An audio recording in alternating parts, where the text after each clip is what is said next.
Hello and welcome to ThePrint. I am Aamaan, and in a great speeches series today, we revisit an address by political scientist PG Mavalankar delivered at the 14th AD Shroff Memorial Lecture in Bombay on 30th October 1979. In his lecture, Mavalankar examined the roles and responsibilities of intellectuals in public life at a time when the wounds of the emergency period were still fresh.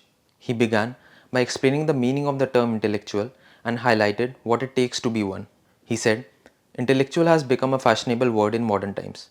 Magazines, books, periodicals, articles, and public lectures frequently refer to intellectuals. Either they damn or praise them. The fact remains that intellectuals in any society are few. In our own country, they are fewer. If anyone wanted evidence to find out whether there were intellectuals in this country, one should only analyze what happened during the years 1975 to 1977. An intellectual is one who is intelligent but not clever, sensible but not smart, and wise but not willful. End quote. Mavalankar then underscored why a society should not have too many intellectuals. He said, intellectuals thrive because of climate of liberty, but they do not thrive in large numbers. If there are many intellectuals, we should begin to feel nervous. True intellectuals should be distinguished from the intelligentsia.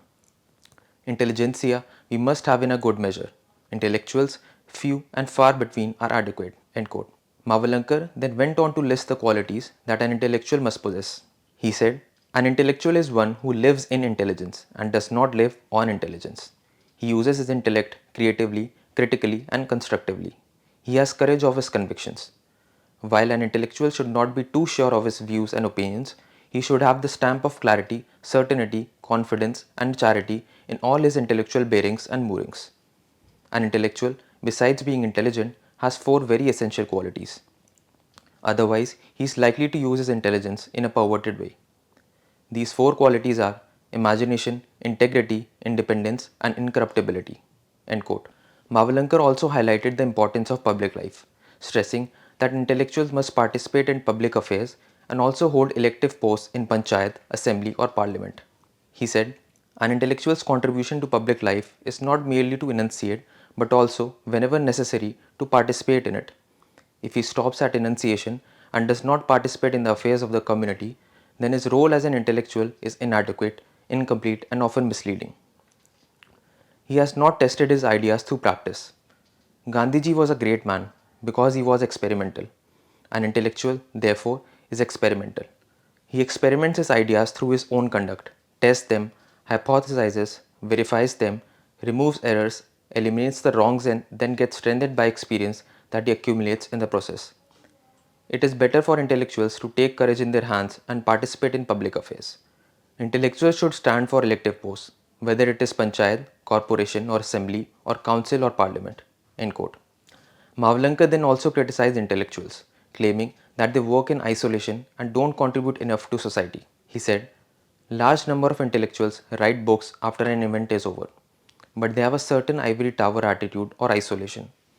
That creates a certain kind of despair which he must be free from. The role of the intellectual in public life in India or any other part of the democratic world is to participate in public affairs with a sense of commitment and involvement. Because as an intellectual, he has a stake in what is happening and even in what does not happen but ought to happen. He does not, therefore, shun politics but may shun party politics. He does not necessarily share power. His role further is to stand for values and ideals. End quote. Mavalankar then explained how intellectuals grew closer to the establishment after independence and became corrupt. He said, before independence, it seems we had a galaxy of intellectuals. These intellectuals were patriots, leaders, social reformers, educationists who would be honorable in any society or in any country of the world. But after independence, we had three periods. First, formative years, then period of consolidation, and then the era of construction. The last 32 years or so of independence have shown that the educated class, with very rare exceptions, have growing affinity with the establishment and increasing yes-manship. No one is prepared to say no, because saying no means denial of many things in life. There is a tendency to agree with higher-ups and sometimes agree even before the higher-ups open their mouth to what they want to say. In 32 years of independence, many of our intellectuals have become easy prey to office, comforts, security, facilities, social prestige, recognition. Therefore, according to the dictum that power corrupts, absolute power corrupts absolutely. The corrupting influence of the establishment has inevitably touched the intellectuals also. End quote. Concluding his speech, Mavalankar advised the intellectuals to use their intellect for the public good and struggle for the triumph of truth. He said, intellectuals can tone up public life by using freedom of thought and expression in the right way.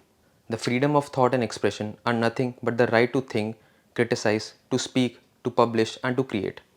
If these things can be done, then we will come to a situation where we can say that truth, after all, is an eternal value and goal. Seeking truth, striving for the truthful, struggling for the triumph of truth must be an intellectual's endless pursuit.